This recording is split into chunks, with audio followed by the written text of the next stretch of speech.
এই যে দুষ্টুটাকে উঠানোর চেষ্টা চলছে, কিন্তু দুষ্টুটা কোনোভাবেই উঠতে চাচ্ছে না। এত বড় দুষ্টু হয়েছে, ঘ্যান ঘ্যান করে সকাল থেকে আমাদের মাথা ধরিয়ে দিয়েছে। এত বড় একটা দুষ্টু দুষ্টু হয়েছে, দুষ্টু হয়েছে, সে একটা পাগল হয়েছে।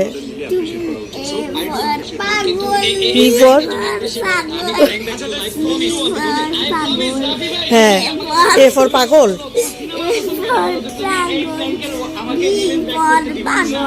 এইটা হচ্ছে সাবাতের, এস ফর সাবাহাত।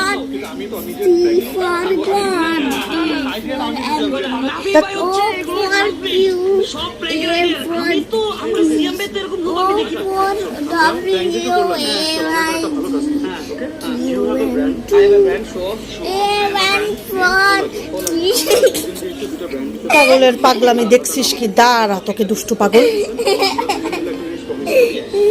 হাতের সাথে একটু দুষ্টুমি করলাম, তাকে হাসানোর ট্রাই করছিলাম। 2-3 দিন থেকে ঘ্যান ঘ্যান করে আমার মাথা ধরিয়ে দিচ্ছে। এরপরে নাস্তা নিয়ে বসলাম, চা পরোটা আর সাথে একটা কলা খেলাম। আলহামদুলিল্লাহ। দুষ্টু বাবাটা নাকি পরোটা দিয়ে গরু মাংস দিয়ে খাবে। এই যে অবস্থা দেখেন দুষ্টুটার, খাওয়া দাওয়া একদমই নাই। বলছে খাবে, কিন্তু আসলে আমি শিওর একবারের বেশি সে খাবেই না। এই যে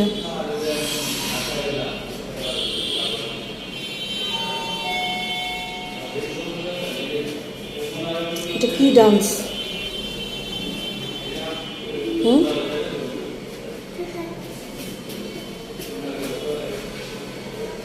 2020 সালের পর থেকে আমি কোরবানির ঈদে তেমন কেনাকাটা আমরা করি না। সাবাহাতকে হয়তো 1-2টা ড্রেস নিয়ে দেওয়া হয় কোরবানির ঈদে, কারণ ছোট মানুষ, তার মন খারাপ হতে পারে সেই জন্য। কিন্তু এবার হচ্ছে চিন্তা করলাম যে টুকটাক হালকা পাতলা কিছু কেনাকাটা করা যেতেই পারে। তাই সাবাহাতের ডাটার জন্য প্রথমে গেলাম পলওয়েল থেকে টি শার্ট দেখতে। তো সেটা দেখা শেষ করে আসলাম ওখানেই পলওয়েলের মধ্যে একটা বাচ্চাদের শোরুমে ঢুকলাম ড্রেসের। তো সেখানে শেষ করে সেখান থেকে কোনো পছন্দ হয়নি, তারপরে আমরা বেইলি রোডে চলে আসলাম। তো এই যে দুষ্টু বাচ্চাটা মিস্টার বেকার থেকে, মিস্টার বেকারে সে যেদিন আসবে সেদিন তার স্যান্ডউইচটা খেতেই হবে। তো কি আর করা, তাকে স্যান্ডউইচ অর্ডার করে দিলাম। এরপরে সে খুব মজা করে স্যান্ডউইচ খাচ্ছে। আর হচ্ছে এরপরে পাশেই মিস্টার বেকারের পাশেই দেখলাম বেলিস্টার। তো ওখান থেকে সাবাহাতের জন্য সবসময় আমরা শুজ নেই, তো ওখানেও ঢুকলাম। এর পাশেই দেখলাম কেজেডে ঢুকলাম, কিন্তু কেজেডে প্রচুর পরিমাণে এখন দেখলাম যে ওদের যেই অর্নামেন্টসগুলো 200-250 ছিল সেগুলো 400-450। এরপরে ইনফিনিটিতে ঢুকলাম সাবাহাতের জন্য যে কিছু চয়েস করে নেওয়ার জন্য। এরপরে সেখানেও পছন্দ হলো না। এরপরে আসলাম আমরা আর্টিসানে। আজকে শুধু আমরা ঘুরেছি, কিন্তু কেনাকাটা তেমন কিছুই হয়নি, ঘুরতেই সময় লেগেছে, কিছুই পছন্দ হচ্ছিল না। যদিও আর্টিসানে তারপরে ইনফিনিটিতে এগুলোতে ডিসকাউন্ট চলছিল, কিন্তু আসলে পছন্দের মতো তেমন কিছুই পাইনি। তো কি আর করব, আর্টিসান থেকেও বের হয়ে আসলাম। বের হয়ে এসে আর এখানে দুষ্টু বাচ্চাটা ডান্স করে নিচ্ছিল। তো আর্টিসানে মেবি 40% ডিসকাউন্ট চলছিল, আবার কিছু কিছু প্রোডাক্টের উপরে 30%ও ডিসকাউন্ট চলছিল। আর হচ্ছে ইনফিনিটিতে 50% ডিসকাউন্ট চলছিল। তো আমরা তার ডাটার জন্য ওয়েট করছিলাম, তার ডাটার নিচে ছিল, কোনো কিছু পছন্দ হচ্ছিল না বিধায় আমি আর সাবাহাত ঘোরাঘুরি করছিলাম। এরপরে নিচে নেমে এসে সুইচে ঢুকলাম।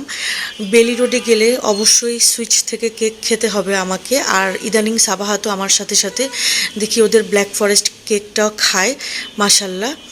তো তাকে নিয়ে দিলাম, বললাম যে খাও তুমি। পরে দেখলাম যে আর খেলো। এরপরে আমাকে বললো যে সে হচ্ছে ড্রিঙ্কস খাবে। তো চিন্তা করেন, কেকের সাথে কেউ পেপসি খেতে এই জীবনে মনে হয় প্রথম আমি দেখেছি। এরপরে যাই হোক, আমরা আবার বেলি রোডেই সিরাজ ক্যাপিটালে ঢুকলাম। ওখানে ঢুকে দেখলাম ভগ আছে, ওখানের মধ্যে ঢুকলাম। ওখানেও ডিসকাউন্ট চলছে, 40% ডিসকাউন্ট চলছে। কিছু কিছু যেগুলো হচ্ছে ঝুলিয়ে রাখা হয়েছে সেগুলোর উপরেই বেশিরভাগ ডিসকাউন্টগুলো হচ্ছে, ওই সাইজগুলো অ্যাভেলেবেল নাই, এই জন্য হচ্ছে ডিসকাউন্ট দিয়ে দিয়েছে। তো যাই হোক, সেখানেও আমাদের হলো না মন মতো। এরপরে আসলাম ক্যাপিটাল সিরাজেই, ওদের হানি লিটলের একটা বেবিদের শোরুম আছে। তো এটা আমরা হচ্ছে সুবাস্তু থেকে যখন সাবাহাত বাবুল্যান্ডে গিয়েছিল গুলশানে, তো ওখানেই ওদের একটা শোরুম ছিল। তো ওই শোরুমটাই ওনাদের হচ্ছে এখানে বেলি রোডে নিয়ে এসেছে। তো এই যে সে ওয়ান্ডার উম্যানের একটা স্কার্ফ নিয়েছে ওখান থেকে, আর তার জন্য একটা ড্রেস নিলাম। এরপরেই একটু কিছু দূরে দেখলাম হচ্ছে মেয়েদের খুব সুন্দর সুন্দর কালেকশন দেখলাম। তো যাই হোক, সেগুলো দেখা শেষ করে আমরা হচ্ছে সিরাজ চুই গোস্ততে আসলাম, যেটা খিলগাঁয়ে অবস্থিত। তো এসে দেখি এখানে কোনো খাবারই নেই। খাবার নেই বলতে হচ্ছে মাংসর আইটেমগুলো আছে, কিন্তু ভাত জাতীয় কোনো আইটেম হচ্ছে না, ওনাদের শেষ হয়ে গেছে। তো কি আর করা, এরপরে লাচ্ছি অর্ডার করলাম, লাচ্ছি খেলাম আমরা। এরপরে হচ্ছে মাংস যেহেতু অ্যাভেলেবেল আছে, এই জন্য সেগুলো নিয়ে আমরা বাসার উদ্দেশ্যে রওনা দিলাম। এই বেবিটা দেখতে কিউট না, মাশাল্লাহ।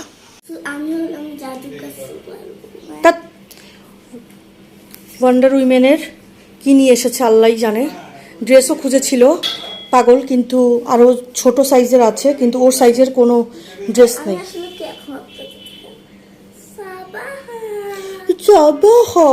পাগল, এখানে অনেক গরম।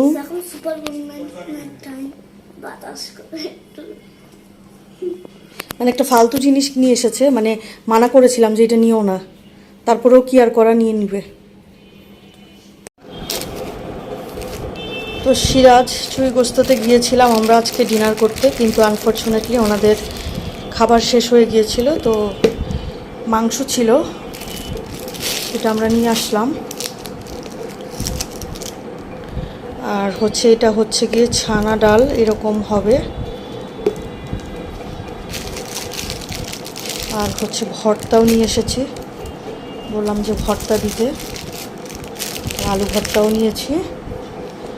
ওখানে বসেই আমরা খেতে চেয়েছিলাম, কিন্তু আনফর্চুনেটলি হয়নি। আর এটা হচ্ছে বোরহানি। এখানে 3 জনের পরিমাণ মাংস দেওয়া আছে, চুই গোস্ত এটা। তো এটা পার পার্সন হচ্ছে 190 করে নিয়েছে।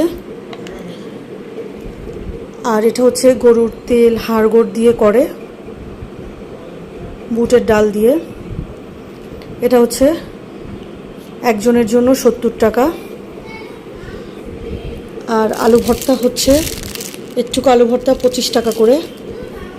তো যাই হোক, এখানে হচ্ছে ঝোলটাও পরিমাণ মতো দিয়েছে, সাথে হচ্ছে ইয়েস মোবাইলটা তো ব্যাগে, যে দেখেন খাওয়ার কোনো নামগন্ধ নেই। পাগল সাবাহাতকে দেখেন সবাই, ওয়ান্ডার ওম্যানের